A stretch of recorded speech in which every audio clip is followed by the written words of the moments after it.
This presentation is brought to you by Arizona State University's Julianne Wrigley Global Institute of Sustainability and a generous investment by Julianne Wrigley. Wrigley Lecture Series. World-renowned thinkers and problem solvers engage the community in dialogues to address sustainability challenges.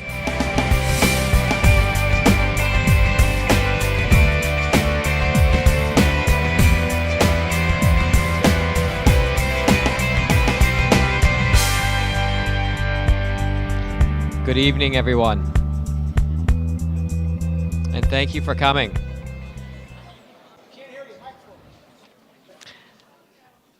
Thank you. How's that? All right, he's already providing great service. Wonderful. So welcome to everyone who is here, especially the gentleman in the front row who told me about the microphone problem. My name is Chris Boone. I'm the Dean of the School of Sustainability at Arizona State University, which is part of the Julianne Wrigley Global Institute of Sustainability.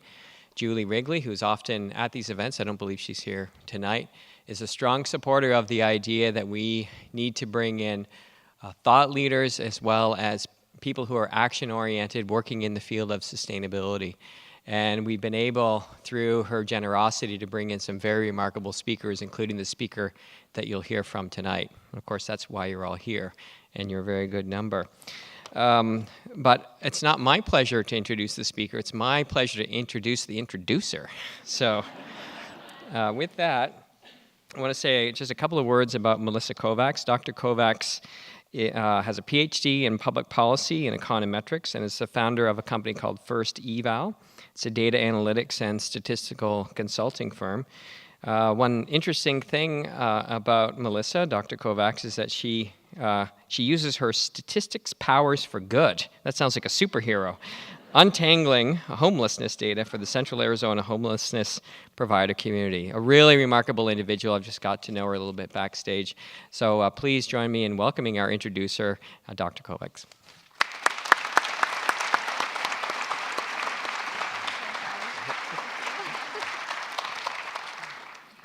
Good evening. I am so pleased this evening to welcome Jonathan Reckford to the Wrigley Lecture Series at ASU.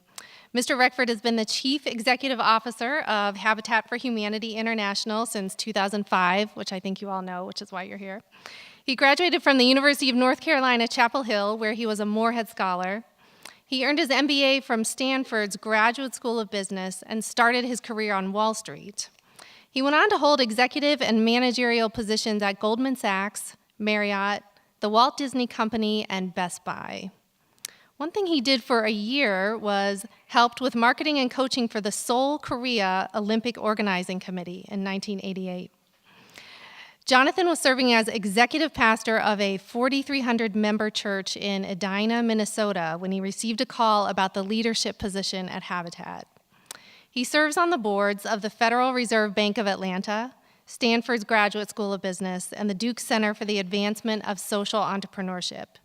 He's also a member of the Council on Foreign Relations and the Urban Steering Committee for the World Economic Forum. And just recently, last fall in September, he was named National Nonprofit Influencer of the Year by the Nonprofit Times. Habitat for Humanity has helped 9.8 million people achieve strength, stability, and self-reliance through shelter since its founding in 1976. Habitat's vision is of a world where everyone has a decent place to live, and its mission includes bringing people together to build homes, communities, and hope. So please join me in welcoming Jonathan Reckford.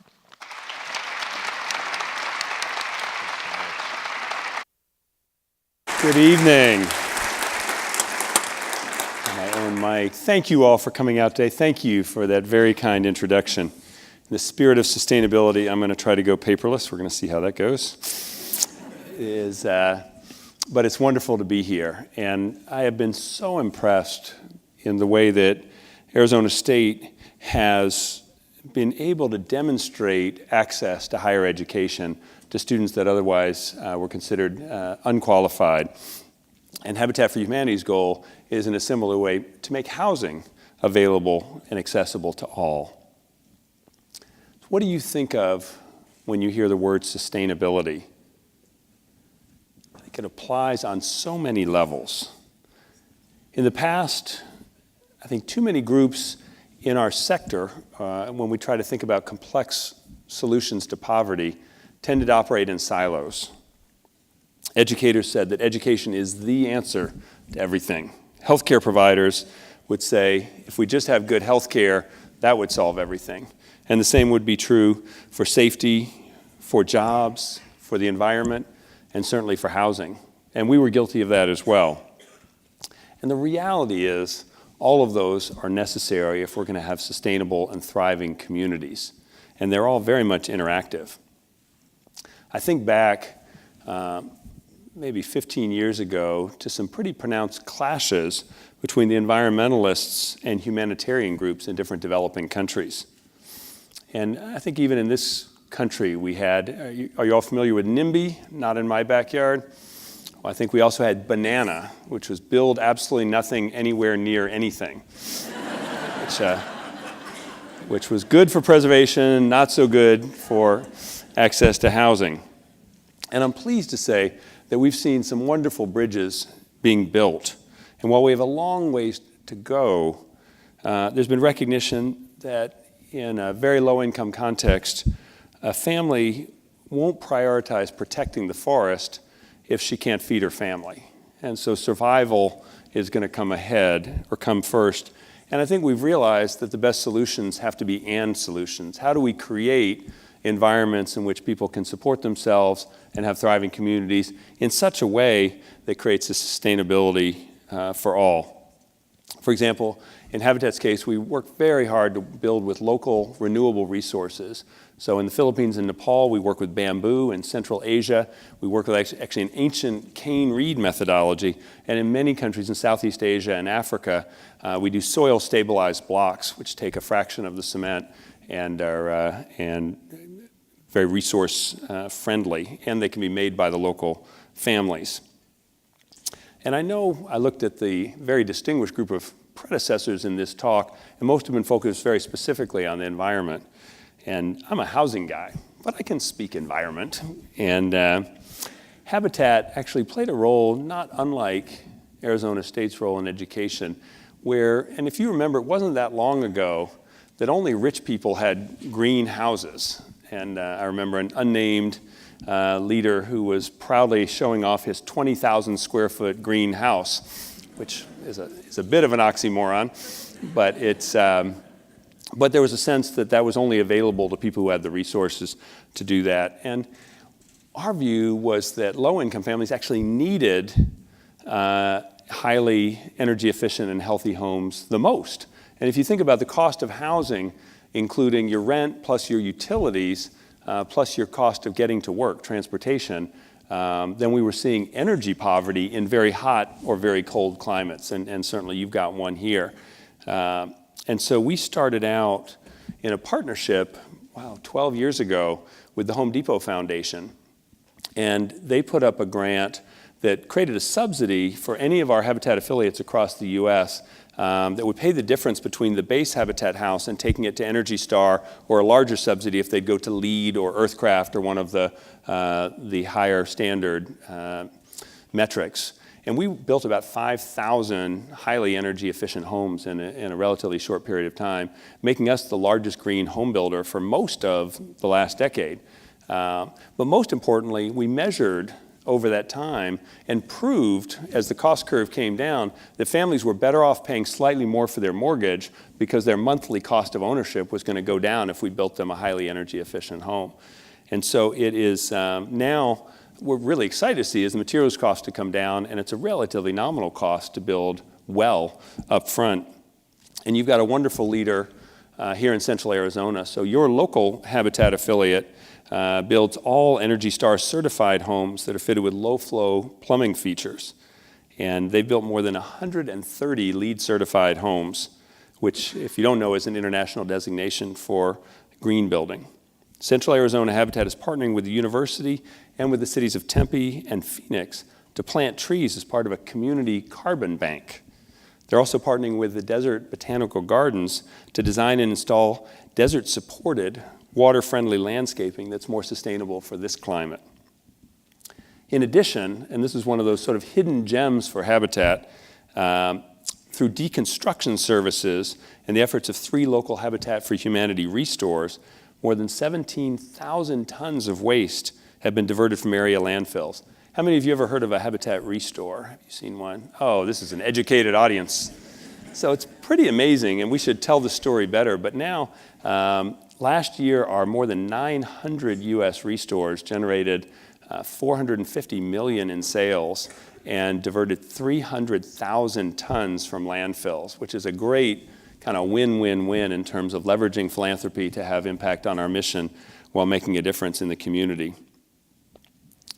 So we're proud of the contributions that Habitat makes to a cleaner environment, but I want to talk tonight about a broader view of sustainability. And certainly it will shock you that, in our view, includes the sustainable construction of homes. Perhaps most important, we feel a moral imperative to help build thriving and sustainable communities where people can afford to live and create a better life for themselves and their families. Sadly, I hear every day stories about families struggling because we have a full-out affordable housing crisis. Actually, affordable housing in the U.S. right now is at the worst point in modern history in terms of the ability for that median income family to afford the median home, mortgage, or rent in their community. There is virtually nowhere in the United States now where a full-time minimum wage employee working 40 hours a week can afford a 1-bedroom apartment. A report released last summer indicated that here in Maricopa County, renters making minimum wage had to work 58 hours a week to afford a 1-bedroom apartment. And then think if you have a family, if you have broader needs, and then if you add in utilities and transportation. So our focus at Habitat for Humanity is on helping low-income families, many of whom struggle each day just to survive. But we have reached a point that really is unsustainable from a community perspective, where rents have become so misaligned with income. It's actually much worse than before the recession. And what's happened since the recession is incomes have done this, for especially the bottom half of our society, and housing prices have done this because land prices have accelerated so fast. You've heard the horror stories. San Francisco, I think, is reaching sort of crisis territory where the average 1-bedroom rent is $3,000 a month. So how does that work in terms of a society where only people making $150,000 to $200,000 can live in the city? And Chicago families need to be earning roughly $90,000 a year to afford the average rent for a 2-bedroom apartment. And buying a home can be equally challenging. We've seen the credit box shrink, and it's incredibly hard for low-income families to save enough for down payments to be able to qualify for mortgages. If you looked at the list of the most expensive cities, it wouldn't surprise you: Los Angeles, New York, Boston, San Francisco at the top. Phoenix is now 20th, and this was a city that historically was quite affordable. And Phoenix is right on the edge of being designated severely unaffordable. It's now only seriously unaffordable. I guess that's good. Could be worse. But to compound the problem, not just low-income families, but essential service workers, like firefighters, teachers, entry-level government workers, and hospital service workers, find it impossible to live near their places of work and the communities they serve. And we're seeing this, I think, really troublesome trend of increasing economic segregation, where cities used to be melting pots that brought people across incomes together and often had manufacturing and work in the city. Increasingly now what we're seeing is economic segregation, lots of people having to drive or travel long ways to get to their workplace, which actually is bad for everybody.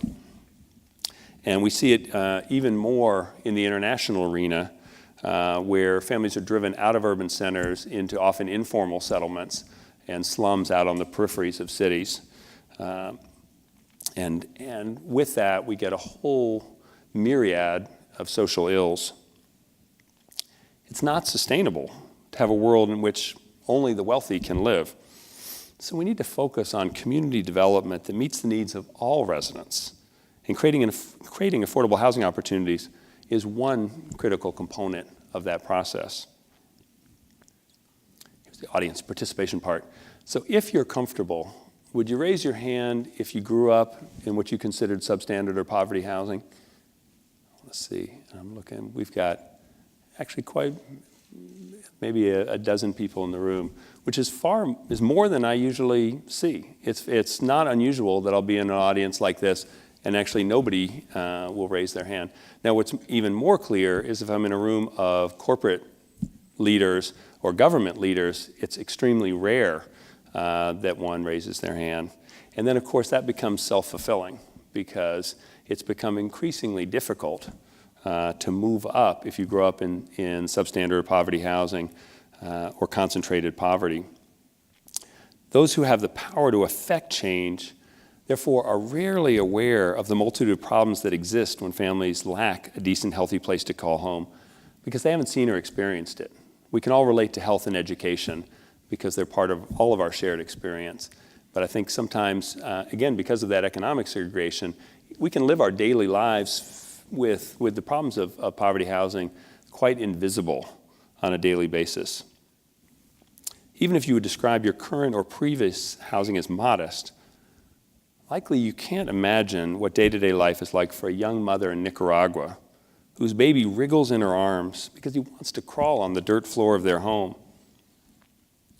She has to decide between helping her baby develop properly and his possibly contracting life-threatening diseases from crawling on a dirt floor.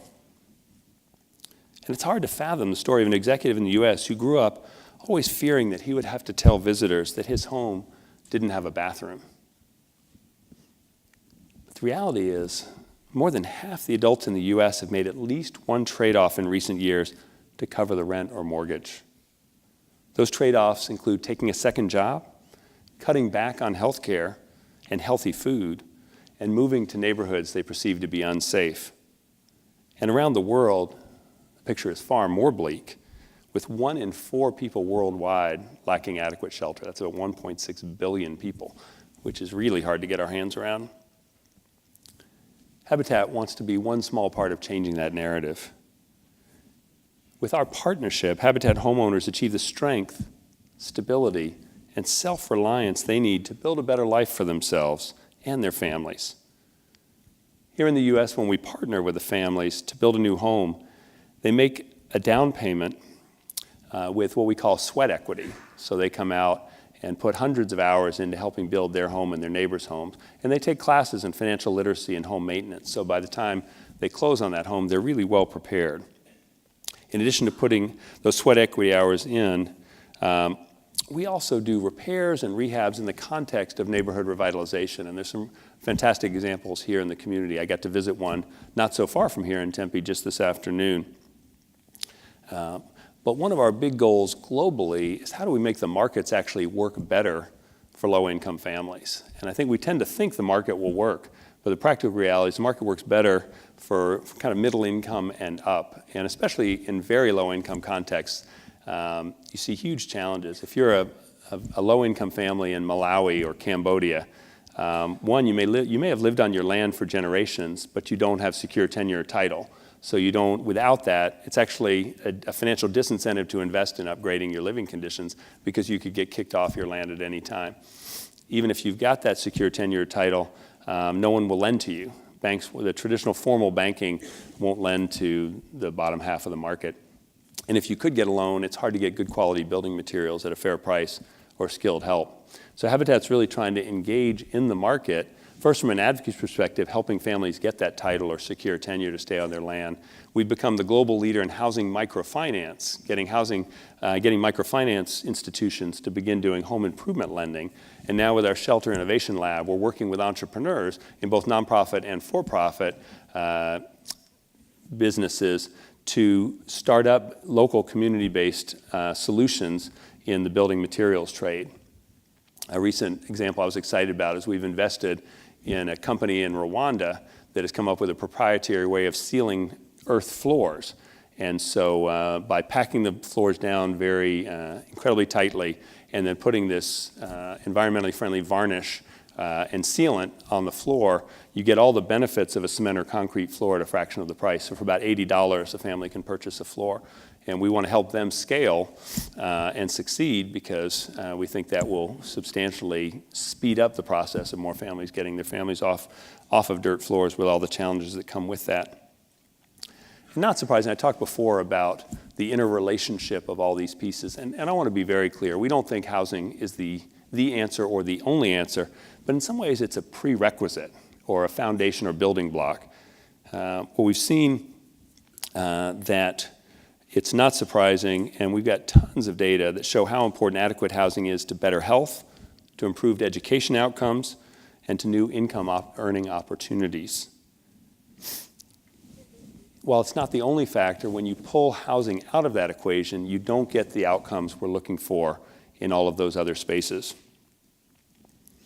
The UN has estimated that more than 10 million people worldwide die each year from conditions related to substandard housing. Lisa Harker, a British child poverty expert, found that poor housing conditions increase the risk of severe health problems or disability by up to 25% during childhood and early adulthood. Safe, solid housing, on the other hand, eliminates many of the environments that pose health threats to children and parents alike. A friend of ours, Boston pediatrician Megan Sandel, tells a chilling story about the importance of healthy housing. She admitted a young girl with asthma to the pediatric ICU. The child's asthma condition had previously been pretty well controlled, so Dr. Sandel kept asking the family, what was different?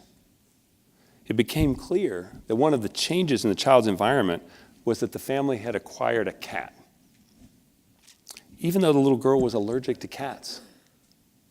So why would they do that? Because they had mice in their home.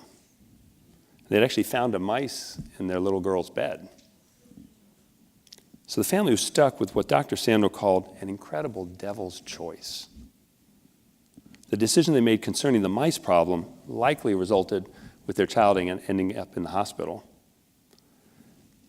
Dr. Sandel said that no amount of medication she could offer would make it safe to send that child back into an unhealthy place.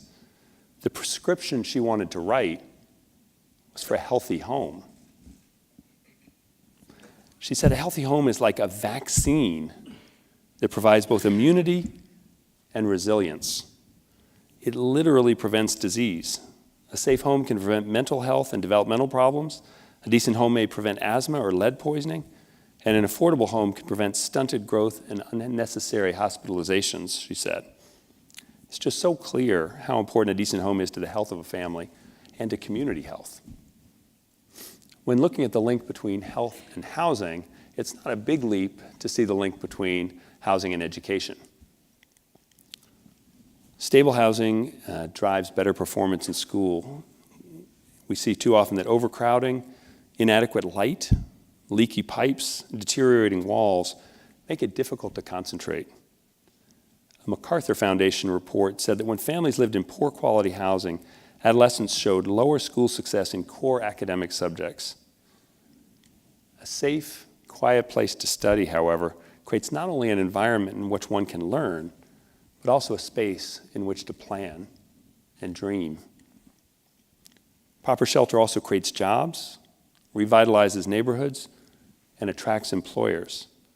It increases consumer spending and government revenues and lowers the risk of foreclosure, all while bringing transformative benefits to families and developing resiliency in communities.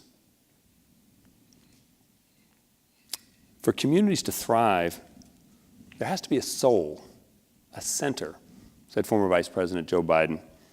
There has to be a place where people can afford to live. There has to be a place they can call home. He continued adding that people need a place where they have a sense of dignity and security. And I believe with my whole heart his proclamation that ordinary people can do extraordinary things when they have a base and a foundation and an opportunity. Because the reality, and we've seen it over and over again around the world, is that if children don't live in decent homes, the odds of their staying healthy plummet. If they're not healthy, they don't get educated. If they don't get an education, they aren't able to get decent jobs and provide for themselves, and they stay stuck in that stranglehold of cyclical poverty. All of those pieces have to line up if we're going to create the kind of healthy and sustainable communities that we all want to be a part of.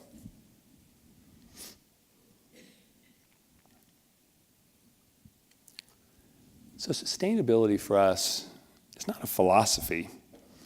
It's involving people in creating their own solutions and community improvements that will make a lasting difference in their lives. Many of you are familiar with some of the wonderful success stories that are being lived out by families who've partnered with Central Arizona Habitat. A lot of people are surprised, because we are the largest private home builder in America, to find out that actually 95% of the families we serve are outside the United States. And I know we've got several Habitat champions in the room who have visited many of our country locations.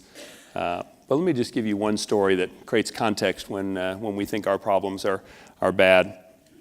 A few years ago, I had the privilege of leading a team to build in Phnom Penh, Cambodia.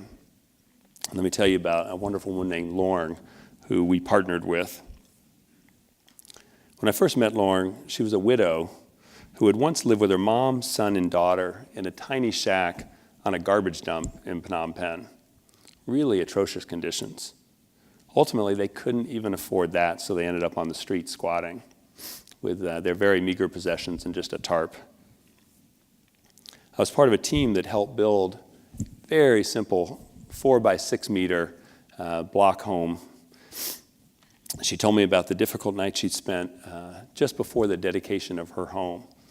And it had rained really hard. You get those violent rainstorms in the summer sometimes in Southeast Asia. And she had literally had to spend the night trying to hold her tarp, standing up, trying to hold the tarp together to keep her family and their few possessions dry. And one of the joyful parts, if you've never done it, you need to be part of a dedication ceremony of a Habitat home, because it is one of those times that just fills you up. And we had spent the whole week all together, and we moved the dedication ceremony inside because it was about to rain and you could see the clouds coming in. And so we moved in, and the rain just started pouring down torrentially. And I think one of my favorite moments was I just watched Lauren and her daughter, and I could see them just looking around the ceiling to see if any of the water was going to come in the house. And we were very relieved that none did, having worked on the construction. But smiles just broke out on their faces. And it's not just the physical house. Now they had a base, they had a foundation. And I think home is more than the bricks and mortar. It really is a sense of identity as well. We all took jasmine and lotus blossoms and threw them over the family and around the house. And my daughter came on that trip, and it was her first international build. And I love what she wrote afterwards. She said, "This was so different from any other experience I've ever had. It really makes you think about everything you take for granted. I don't even think about the fact that my house is dry when it rains, and I always have a roof over my head, food to eat, and clean water to drink.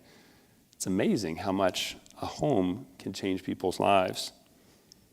I remember thinking what a change this would be for Lauren's family. At a most basic level, for the first time, they'd have a door that can lock. Think about that in terms of safety and security. They'd have access to water and sanitation. They'd have protection from the elements, and for the first time, her children could go to school. But her story is about so much more than a house. It was, for the first time, rather than just thinking about survival, they could actually think about a future. And sometimes I get the chance, it's rare, but sometimes I get to go back and revisit countries and communities again. And I came back a few years later, and I'm delighted to say Lauren has remarried. She and her husband sell vegetables in front of a garment factory that's not very far from the home.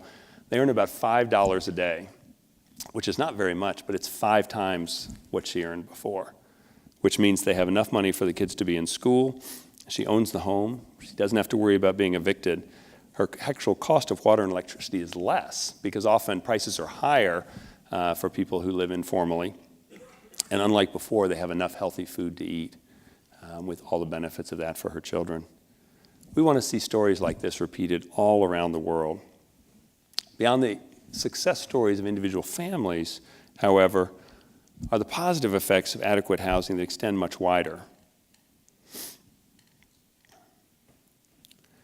And one of the things I'm really excited about, and it's happening here in Central Arizona too, is then putting housing into the context of sustainable community. And how do we build the coalitions, either start or join, that can then bring to bear all the different forces required to create sustainable communities? The largest demographic trend in our world is rapid urbanization. And we have cities all over the world that don't have the infrastructure for their current populations, and certainly don't have the infrastructure for their projected populations, as we're seeing. And you can't stop families from moving to cities because they come for economic opportunity. So developing sustainable communities that are inclusive and equitable for all will require creating affordable housing located near job opportunities. Some of the most promising ideas emerging in both developed and developing economies involve combining mixed income housing with transit-oriented development. And if you've seen the economic inequality data in our country, one of the keys is to build mixed income communities. And it's not actually true that there is not economic mobility in the US, but what is true is there's almost no economic mobility for children who grow up in concentrated poverty. And we see a very different outcome from children who grow up in mixed income communities. Mixed income communities often mean that children have access to better schools and better job opportunities, and they also generally correlate with better household assets and family resilience. Evidence for the efficacy of these communities can be found in cities around the world and across a wide variety of contexts. For example, in Vienna, private developers collaborate with the city to build affordable housing where they rent half of all new apartments to lower income residents. Rents are regulated by the city for a set period of time so that no residents pay more than 25% of their income for housing. For members of the workforce who are forcibly or economically driven outside of city centers, the creation of well-planned, high-density, transit-oriented developments is critical, because we've seen failed examples all around the world where people relocated families out of informal settlements in the city, put them out in the middle of nowhere with no access to transit, and then, not surprisingly, they just move back in and squat again somewhere else, because you've got to be near your way to make income. So these new centers, which place housing, retail, and office properties around transit stops, are particularly important for low-income families. The challenge is often those transit improvements drive up land values very quickly and quickly price out affordable housing. So it's critical is on the front end for cities to allocate land for housing before those improvements get made, so that we capture some of that value from those transit improvements in a way that allows housing to be built. Seoul, Korea has actually done a really good job of this. If you think, when I lived in Seoul, in 1987, it was a city of about 8 million people. It's now a city of well over 20 million people. So huge city.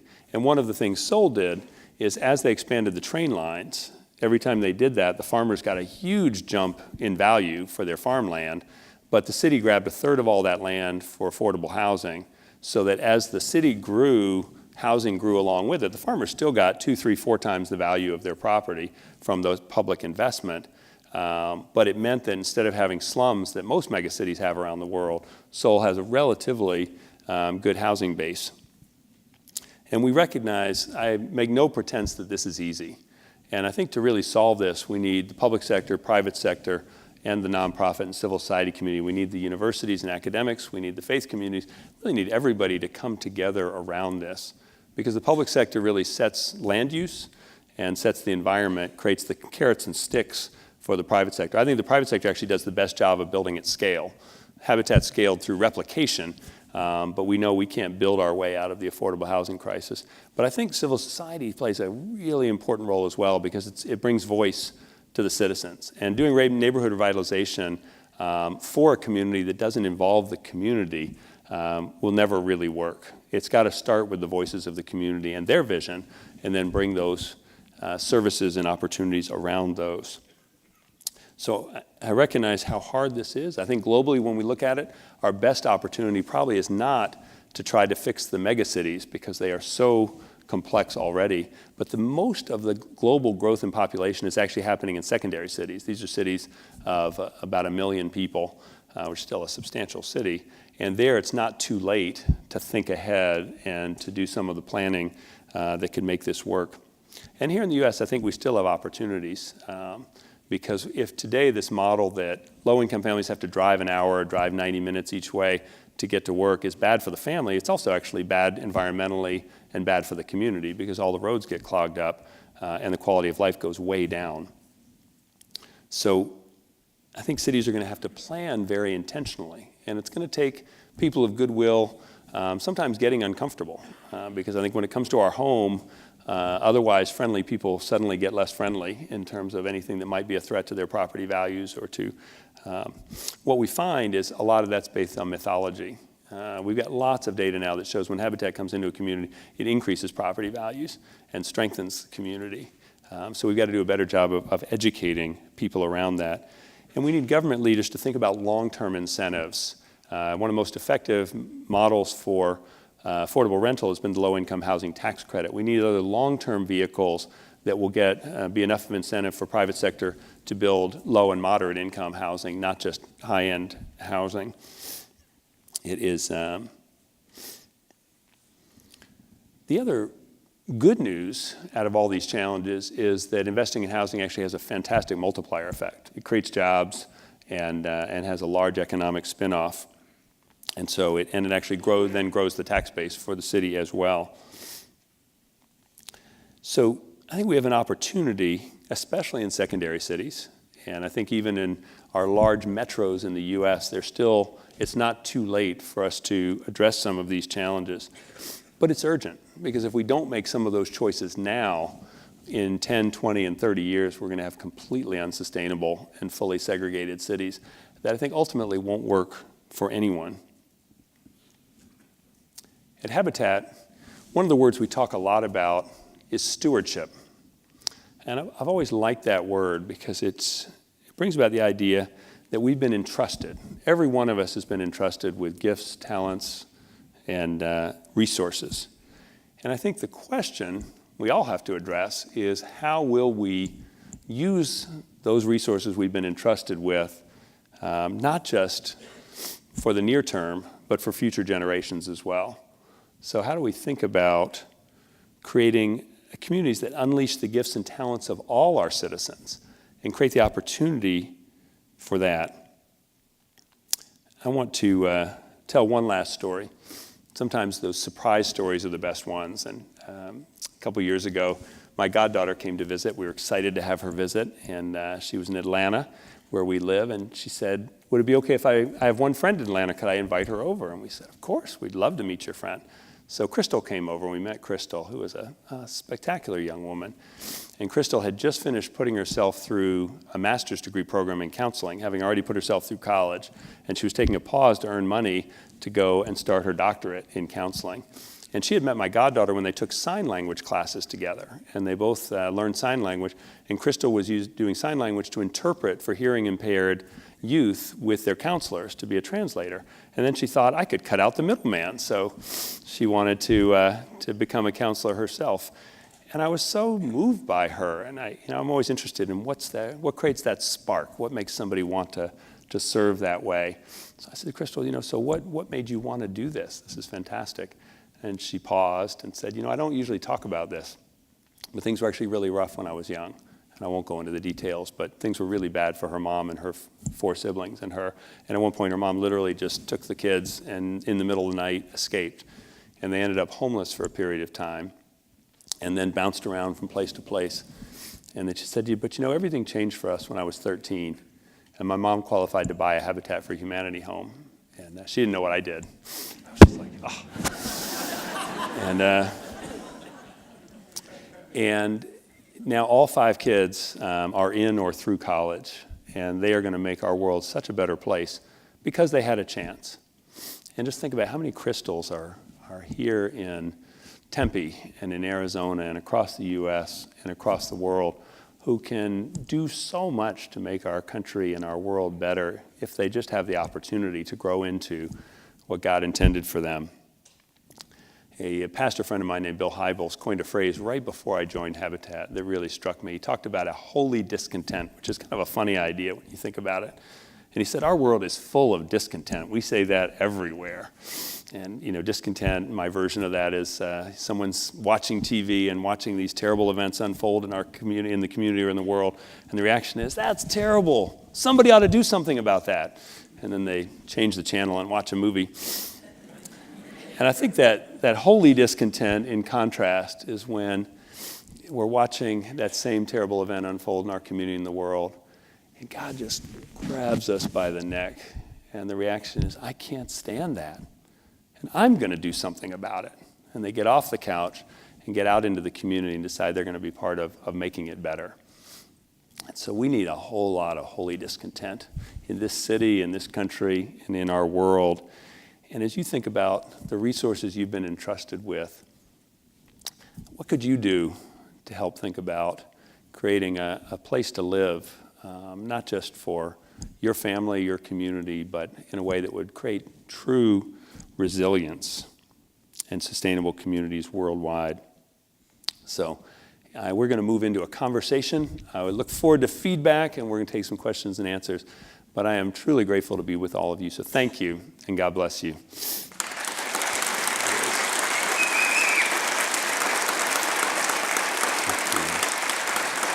Thank you. Let's see.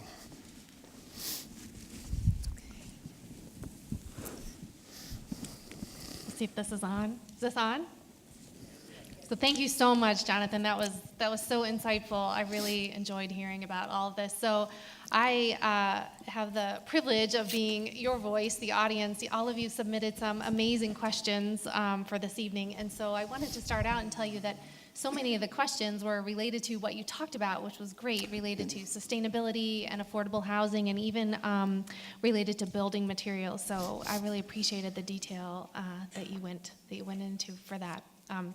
So I'll kick this off, and I want to ask you a question. I also want to let our audience know that you were just at the World Economic Forum meeting last week in Davos, Switzerland, and so maybe that could color a little bit your answer to my first question.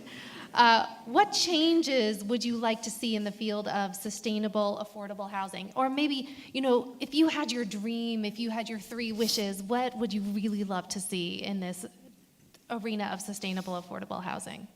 Oh, thank you. It's, I think I would just reinforce, it would be that the communities would understand the need and the value of housing. But I think the biggest piece would be breaking down this increased economic segregation, because I think is toxic to real community. And I think I don't think it's actually good for anybody to live only in their own economic bubble, good or bad. And I was sharing at the reception earlier, one of my heroes is a man named Clarence Jordan, one of the great unknown figures in America, and he was a pastor who founded an interracial farm in southwest Georgia in the 1940s. You can imagine how popular an interracial farm was in southwest Georgia in the 1940s. And it's a long way of answering the question, but he wrote this incredible letter. The farm never worked economically. They were boycotted and shot and harassed, and it was a real struggle. But he had a huge impact on a whole generation of pastors, including Martin Luther King Jr., around nonviolent protest and social justice. And then the farm was really struggling, and he pulled a group of people to pray and discern what the next thing might be. And out of that came this extraordinary letter in 1968 that really became the foundation for Habitat for Humanity, which was born out of that. And what he said is, what the poor need is not charity but capital, not caseworkers but co-workers. And what the rich need is a wise, honorable, and just way of divesting themselves of their overabundance. And he had a vision that everyone had something to give and everyone had something to gain in a spirit of community. And when I think about a sustainable community, it would really be getting back to the roots of that in some ways. I grew up in a college town in North Carolina, and we all went to the same school. If you went to church, it was everybody across town was represented there. And I think we've lost a piece of that, because as we become economically segregated, and which becomes self-fulfilling, people only go to school with people like them, then they only marry people like them, and we see this cycle being exacerbated or accelerated. And I think we've got to find ways then to break that down. So even though it doesn't address housing, I'm part of a group called Voices for National Service. It's an unbelievable long shot, but I would actually love to see not required military service, but a year of community service for every young person in our country, which would actually recreate some of those social bonds that we saw, with all the sad parts of military service, but they used to be true when people served together across all these different boundaries. And in some ways, I think Habitat's greatest contribution may not be the physical houses we construct, though we're very passionate about those. It's actually sort of the software of getting people to come out and cross some of these divides and work together and build empathy. And I've seen some fairly miraculous things happen between Hindus and Muslims in India, between Christians and Muslims in Egypt, between Protestants and Catholics in Northern Ireland. I've even seen Democrats and Republicans build together. So anything is possible, but it's... Great. So on that note, I don't know if you knew we couldn't avoid really a political question this evening. So the question is, could we get a sense of how Habitat as an organization has changed or has had to respond in the wake of tectonic political shifts in Washington? Yeah, no, thank you. It's really important. And I would say the giant change is for our first 30 years, we didn't really do advocacy. In fact, when Habitat was founded, it didn't take government funding intentionally, and it was separate. And I think there was a realization that I feel very strongly about, that we can't solve this unless the government's involved, as I talked about before. We need the public sector and the private sector and nonprofits working together. And so we've shifted and believe that we've got to be very active in advocacy. We are ferociously bipartisan. We don't think housing is a Democrat issue or a Republican issue. I worry that we used to have more bridge builders in Senate and Congress, so it's getting harder to get things done. Last night, which was a very tangible example and a little bit parochial, we got a bill passed in Congress last night that made a small change in the well-intentioned mortgage reforms that came out of the mortgage crisis. But one unintended consequence of those reforms is it outlawed donated appraisals. Well, donated appraisals are one more way that places like Habitat can lower the cost of the entitlements and fees for families. So I don't think they intended that when they wrote the laws. We had great debates with the Consumer Finance Protection Bureau, but we couldn't get they didn't want to make the change, because if they changed anything, that was going to open the box. So we got a legislative fix for that for us and for other nonprofit groups last night. It's going to take a very heavy lift from all of us and countless more to find ways to solve this. I think if there's good news on the legislative side, last week, this is unprecedented, the Council of Mayors got together, and for the first time, as far as I'm aware in history, Council of Mayors said affordable housing was the #1 priority in our American cities. So that shows that it's gotten bad enough that it is getting noticed, which is good news. Now the question is, what are we going to actually do about it? And I think sometimes it's easier to do things at the city level than it is at the national level. But we need the federal funds, we need federal funding, we need statewide financing, and then we need the land use to happen at the local level. So we are trying to be better advocates, again, in a nonpartisan way, local level, state level, federal level, and at the global level. Have any of you heard of the Sustainable Development Goals? So it's actually 15 years ago, we created the Millennium Development Goals to cut poverty in half in 15 years. Overall, unbelievable success. But they left out housing, which goes to my whole thesis, and it was very disheartening to us. And so we forced our way in along the slum upgrading and a couple of other things where we could fit. In the Sustainable Development Goals, which is the next iteration passed last year by the United Nations, they did include housing, and we actually represented all of global civil society to the UN for the housing goal, and then we actually, with the country of France, set the targets for the Sustainable Development Goal for shelter. So we have been deeply engaged at kind of every level of multilateral government as well as national, and we just have to do a whole lot more. And I think it's symbiotic in a way, because we build in all these communities. That gives us credibility to be advocates. But we are fighting really hard to say this shouldn't be one party or the other party. There are different approaches. And we're enthusiastic about reform, but reform just can't be getting rid of all the funding. That's not going to be reform. And so we have a good partnership with HUD and have met with them many times. Actually, the new deputy at HUD is somebody who ran an affordable housing foundation for the last 8 years, and we know really well. But it is, I think the key is, can we find better ways, but also we're just going to have to find ways to create more supply. And I used to think this market failure, I talked earlier about the idea of how markets aren't working for very low-income families. I think now that's true in the U.S. too. We're just not building enough affordable housing. And what's it going to take? And not just affordable at the low end, we're not building enough mid-quality housing either. California is the extreme. They're 1 million units short already, and they're losing ground at a very rapid pace.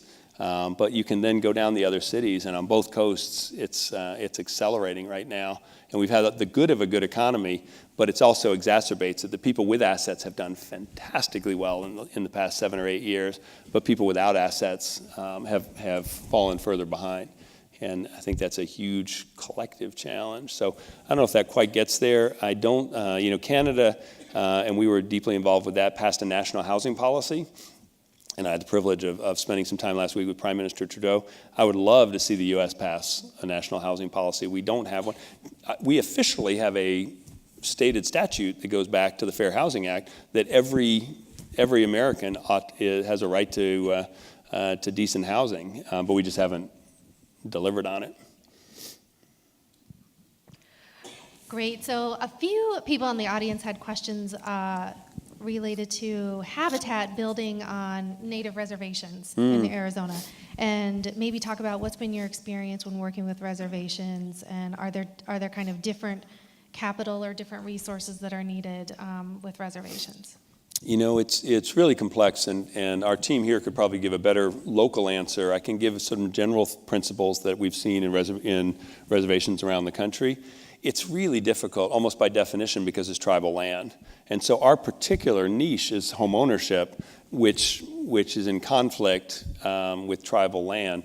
So we have struggled a little bit. The other challenge is how do we finding families that have enough income to be able to purchase their homes. So I think some of the work we've done towards housing preservation or housing repair and renovation in the context of neighborhood revitalization has been easier for us to do, where we bring resources to help preserve homes rather than build new. I think heart-wise we would love to do more. Our model is not as well designed, where the families can't own land free and clear and then have a mortgage with us that we can hold, because we play this very narrow niche between subsidized rental and the marketplace, and we don't want to stretch too far beyond that. So in the context of neighborhood community, we're doing a lot more repair, rehab, and upgrading of housing especially to keep families in their houses. But we want to stay fairly narrowly focused on home ownership, because we're kind of all alone in that space, and there are actually lots of very good providers in the rental spaces. But it's a dilemma, because one of our principles is if we can, we want to serve most vulnerable groups. And clearly, if we looked at the housing need in Arizona, along with all the needs we've talked about in the cities, there's a huge deficit, at least qualitative, if not quantitative deficit of housing on the reservations. Certainly. Great. Thank you. So now this question is more sort of related to your role as CEO at Habitat. How do you balance the goals of your donors with that of your organization, while also ensuring you meet the requests of residents in the communities that you work? And in a sense, whom do you ultimately aim to please? Oh, that's a great question. Tension. A really wise person, I heard it from Pastor, but he wasn't an original hymn, said, and I thought this was really helpful, that there are problems you solve and tensions you manage. And I think that's helpful sometimes, because, and we have a lot of those that we live in. Can we be faithful and inclusive? Can we be, how do we manage on the personal level? And I think one of the tensions for nonprofits is, how do you have funding and be true to your customer? So is your customer your donor, or is your customer your home buyer? I would say our primary customer are our home buyers and the communities that we serve. But we won't exist without donors. And we leverage, as I talked about, with our restores and our mortgage portfolios. Some of our affiliates are actually fully sustainable without philanthropy now, but that's very rare. And then they want to grow. And if you want to grow, we still need sponsorships and philanthropy. So don't misunderstand that. And I would say the key is really education and experience and helping to bring the donors into the community, and so that they build relationship, so that we don't, with good intentions, do bad development. And boy, history is littered with well-intended bad ideas. And I think it's often because the voice of the community is not fully represented or properly represented. And so it's not easy. In some cases, we failed where almost we let donors, essentially create programs. And I think what we really have tried to do is to say, here's what we're trying to achieve. Please come alongside us. And there are always little compromises and tweaks that come within that. But as painful as it is, there are a bunch of donors we've just said no to, because sometimes they don't fit our values. Sometimes they want to do things that we think are developmentally inappropriate. And for us, always the starting point is mission first. And as painful as it is to turn down money, we would rather turn it down than take money that would actually take us off mission or cause us to inadvertently be doing harm in the communities that we're trying to serve. I think the good news for us that has really helped, and I know we've got people in the room who've certainly experienced this, is a little bit of an unusual thing about Habitat is that donors can participate. And that's not, there are a lot of really important causes that you can't really participate in. You can't go into the, to the operating room and help with the surgery. You can't, most of us aren't qualified to go into the classroom and teach, though maybe there are ways to volunteer around the edges. And I say this with the utmost respect, knowing that this group would be the exception. Most of our volunteers aren't amazingly skilled construction workers. So it's, and in some ways, it's kind of an odd construction strategy to take unskilled volunteers and teach them how to do stuff and build houses. But it's not really a construction strategy. It's really a social change strategy. And our big vision really is, we had 2.2 million volunteers last year, which is kind of an amazing thing. But what we want to do better is when people come out and have that volunteer experience, we want to educate them about why housing matters so much, give them that visceral connection to housing so that they'll become advocates and supporters of affordable housing, so that the market will provide more housing and Habitat can build more housing, so that we get that virtual cycle moving in the right direction. And I think that's powerful. So we have a lot of companies come to us because their employees, we can measure it, drives up their employee engagement for participate. Or right now, and I pray it will continue. Right now, our brand is kind of has an amazing halo around it. So for the last few years, we've been the #1 brand in social service in America, and the most trusted and the most loved, which is kind of brand heaven. Even though, which is thank you. The funny thing, and I'm going all over the place, I apologize, is the two things we're best known for, if you ask anybody about Habitat, first they smile and say, oh, I like Habitat. And they say, you know what I like about it is they give away houses and President Carter started and runs it. So we're best known for two things that actually aren't true, but they actually like us more when they find out how it works. But it is often so. Sometimes volunteers come out for the first time because their school gives them an opportunity, their company gives them opportunity, their faith institution gives them an opportunity. But certainly my experience when I came as a corporate volunteer 26 years ago, was you got to experience community in a way that is so rare in our world today. And I think that's what has people come back because it's, we all, even if we can't articulate it, are seeking that feeling of connection that is so desperately needed in our communities and world. Great, and as you said, turning down donor money takes courage, so probably goes far towards being well respected, certainly, yeah. Where do you see Habitat in 10 years, looking in your crystal ball? So, if we've had, and it's because we've got unbelievable local leadership in so many places around the world. And this place, we've moved from helping about 125,000 people in 2005 to 3.5 million last year. So we've had a pretty aggressive growth pattern. Most of that's been outside the U.S. And I think if I were to look forward in 10 years, there are several things I've referenced would be working better. So I would love to see housing microfinance scale, that the market would broadly and widely make housing loans. And these aren't whole mortgages, they're home improvement loans. So a family could get a loan for a roof or a floor or an extra room so they'd have enough space for the family and could start a business in that room. And then as they pay off that loan, they can get another loan, and maybe they get water hooked up or they get the next piece. So we wouldn't consider someone properly housed till they have the right to stay on their land, till they have enough living space per person, till it's durable for the risk conditions in the community, and that they have access to water and sanitation. But we celebrate any one of those 5 because each one has actually a meaningful improvement in quality of life for the family. And so so I would hope, as I look at it, that we would have cracked the code on getting volunteers to become agents of change for affordable housing, that we would see the market providing a whole array of new and innovative low-cost services that would allow families to improve their own housing, which is really the way very low-income families around the world have always built. And that in the U.S. and globally, we would have meaningfully impacted the policy environment such that housing has become a higher priority for social investment. And I would hope the measurable outcomes. And I hope we're building more than ever. So to me, this isn't instead of building, that I hope we would be building far more. But I'm more concerned that the big framing change we made was, rather than saying how many houses can we build, which is a really good metric, the metric we're now chasing is what would it take to meaningfully reduce the housing deficit in each geography in which we serve. And that's a much scarier question, but then sort of forces that more systemic approach through partnership. And so we have just committed, as painful as it is, to do everything we do in partnership. And partnerships are slow and messy, and they're extra grace required people you have to work with. But it's really the only way to get to transformational change in our view. Great. We had a question about, with all of the natural disasters that have been occurring lately, how has Habitat stepped in to help, especially in places like Puerto Rico? Thank you.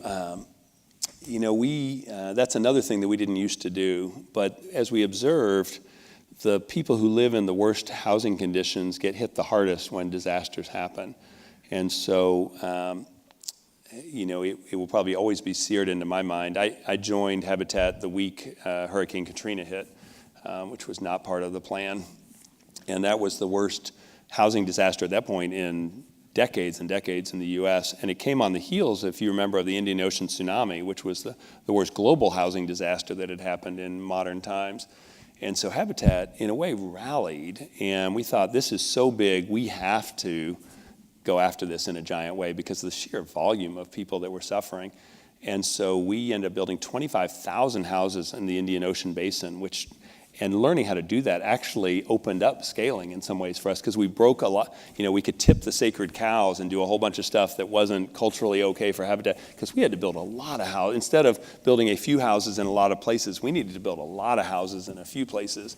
And we ended up building 2,500 new homes, and then cleaning up or fixing up another 3,000, 4,000, 5,000 homes in the Gulf Coast. So for 4 or 5 years, we were the largest home builder in the Gulf Coast, which is a failure, actually. It showed that the market wasn't working. But I was really proud of the work that Habitat did.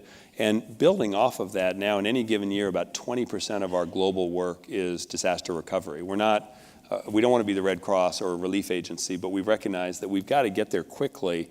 And the way we approach it is we call a pathway to permanence. So we try to help families as fast as possible get back on their own land in their own communities, not moved off to tents and camps.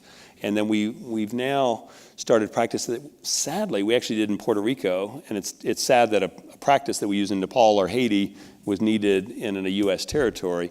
But in Puerto Rico, we distributed 2,000 shelter repair kits, emergency shelter repair kits. They gave tools and materials that allow families to do a repair or at least get back under cover in rural areas, because it's going to be a very long time till it gets back on its feet. We have really good capacity in Texas and Florida. We made a public commitment to help 2,000 families rebuild in Texas, 2,000 families rebuild in Florida, and help at least 2,000 families in Puerto Rico, which we've already done. Now we're doing the strategy work in Puerto Rico to figure out if we can scale up permanent housing. Really, we could have a long conversation about it. There's so many challenges there.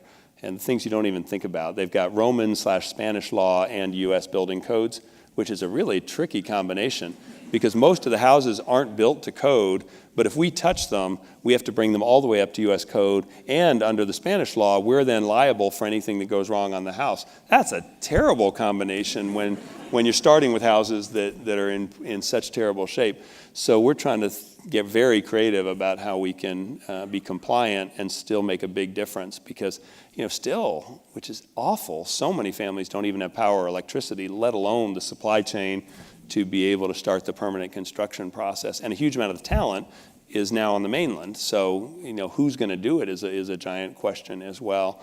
But we're going to need, one of our goals is to sort of keep people's attention because the media attention is about 3 days and the rebuilding timeline is about 10 years. So we've got a pretty huge disconnect between and about 80% of the funding for disasters goes to the relief effort, which doesn't leave a whole lot for the permanent reconstruction. So it's a big challenge, and people forget because it hardly got in the press. We had catastrophic flooding in Bangladesh, Nepal, and India right before the hurricanes. We had earthquakes in Mexico we're responding to. We have the fires and mudslides in California. This has been a terrible 6 months for going backwards on housing. So sadly, we've got our hands full right now. Absolutely. So my last topic for you is more of a personal one. We had some questions about your career path. What inspired you to enter the nonprofit sector after working in the for-profit sector for so many years? And maybe just whatever you want to mention about your own career path that led you to where you are today. Thank you. I always laugh talking to students that my career path wasn't much of a path. It was just a set of seemingly random steps. But, I think God has a sense of humor. And I look back, and actually every one of those things has turned out to be incredibly valuable for Habitat, which I think sometimes for me, I look at it through a faith lens, but it's often easier to see kind of God's fingerprints in the rearview mirror than in the present. And I actually early on had a desire to work in something mission-driven, and I don't know how to do the pieces. I had some great role models growing up, both in my parents and my grandmother and godmother, who were great fighters in civil rights and human rights. And my grandmother was an iconoclastic woman who she actually had the most fame because Gary Trudeau created a character after her in Doonesbury. So, but she was one of the first women in the U.S. Congress and a huge fighter for civil and human rights. And every time I would go visit her, we'd see her once in the summer and once at Christmas. And she would quote Micah 6:8 to us virtually every time, which is, "He has shown you, a man, what is good, and what does the Lord require of you but to act justly and to love mercy and to walk humbly with your God." And then she would look at us and go, "What are you going to do to be useful?" And her general view, that was kind of her view of what we were all supposed to do, which was pretty good marching orders. And I had no idea what to do with that for a very long time. And had that very surprising stint on Wall Street, which was not a great fit. Korea was kind of life-changing for me in a whole bunch of ways. And I went to business school, but actually very intentionally with the idea of learning about nonprofit management. And back then, Stanford and Yale were the only two business schools that believed we needed professional management of nonprofits. Now that's very much mainstream, and virtually every business school has that as part of the curriculum. So I got an MBA with a certificate in public and nonprofit management. And then in business school thought I ought to go into the private sector and learn, because I thought I could gain more skills in the private sector and then bring those to the nonprofit sector versus I didn't have an obvious path in the nonprofit sector. So you're getting the long story. And then, it's so funny. My dad just got a job and kept it for 45 years. I thought that's what you did. I went to Marriott and helped start a new business and then got laid off in the recession of 91. I went to Disney, which was a blast, and worked on new businesses for Disney. 2 big successes, 1 terrible failure, and got recruited to Circuit City stores, which I had no idea I was going to go to, but they were just starting something called CarMax, and I thought that was fascinating. They were going to disrupt the used car business and fix it, and I was really interested in that, and so I came and helped, and we took that public, which was really fun, and then was recruited away again. But I never really looked. Each thing just sort of showed up, and as best I could tell, it was the next step. And then the company I was helping lead got acquired, and that created the pivot point to to leaving the business world. And I tell, I think the hardest, I've often talked to young people about sometimes the white space is really important. So you look at a resume and we look at all the words, but it's actually what's not, on the page. That's where most of the growth and learning takes place. And so probably one of the most important times in my life was a frustrating time when I was unemployed. So I did what I tell people never to do, which is left my business job without knowing what I was going to do next, and went off to India to serve on a short-term mission, and just got deeply convicted around poverty issues again, and came back from that thinking, okay, I want to go work on international poverty issues, and got offered a couple of great jobs in the business world, turned them down, said, no, I'm on a mission, I want to go work, and then got close to a couple of nonprofit jobs, didn't get them, and then for the first time in my life, just nothing happened. Every door shut for a period of time, and it was fabulous for my family. It was great for having time to think, and it was terrible for my ego, which was really good for me. And out of that, I had really an avocation in a way of coaching pastors. I always thought seminaries did a really poor job of preparing pastors for the leadership side of church versus the preaching and spiritual leadership side of church. And so I would help pastors with how do you build a board? How do you hire people well? How do you actually fire people well, which is really painful for pastors? How do you deal with management? And to my great surprise, my local church asked if I would come and run it. And everyone I trusted for career advice said, don't do that. That's a really bad idea.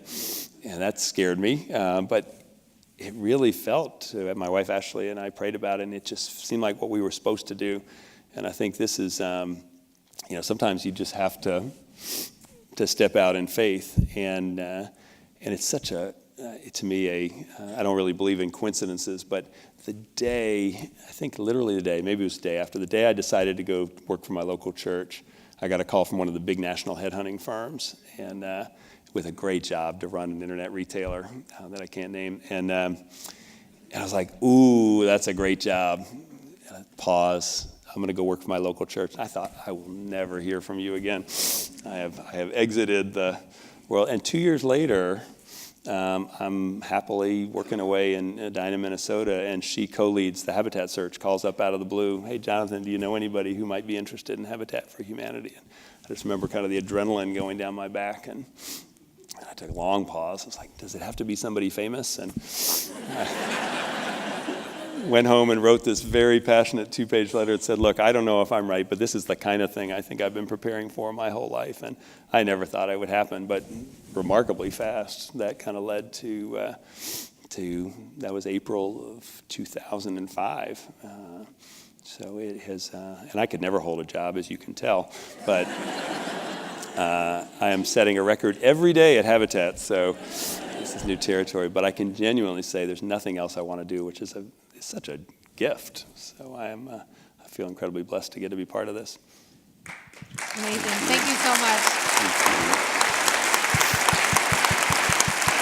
This presentation is brought to you by Arizona State University's Julianne Wrigley Global Institute of Sustainability for educational and non-commercial use only.